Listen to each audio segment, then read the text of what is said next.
Ne vous relâchez pas. Shalom bien-aimés dans le Seigneur. Notre méditation du jour s'intitule « Ne vous relâchez pas ».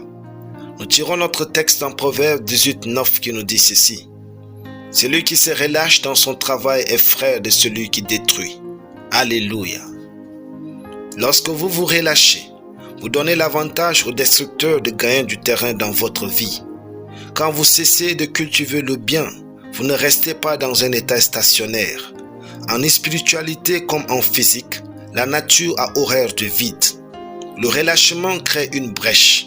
L'inaction devient un terrain fertile pour la confusion, le doute et l'influence négative.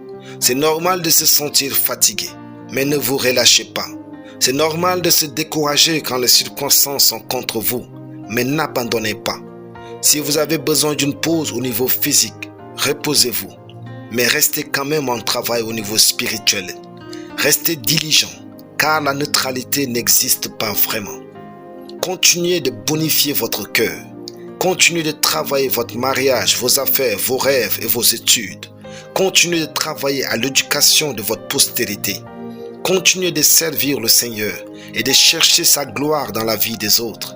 Si le texte qualifie celui qui se relâche de frère du destructeur, cela signifie qu'il partage la même ligne de résultats.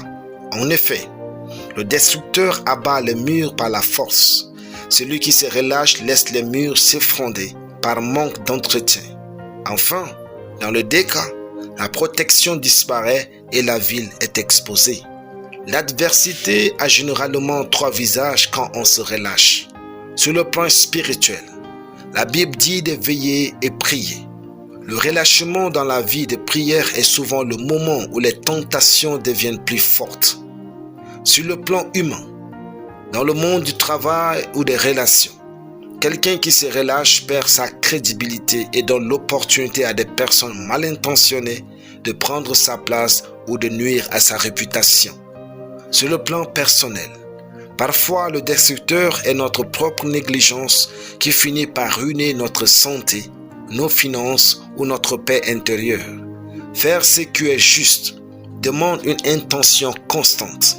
C'est comme une barque qui remonte le courant. Dès que l'on s'arrête de ramer, le relâchement, on commence automatiquement à reculer. Ne soyez pas rapide, soyez constant. Ne vous précipitez pas.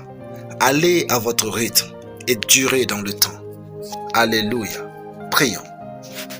Je confesse que je suis de ceux qui vont au bout de leurs réalisations et atteignent le succès divin au nom de Jésus. Amen. La lecture biblique en une année, Exode 30 à Exode 35. Soyez bénis, c'était le pain du ciel.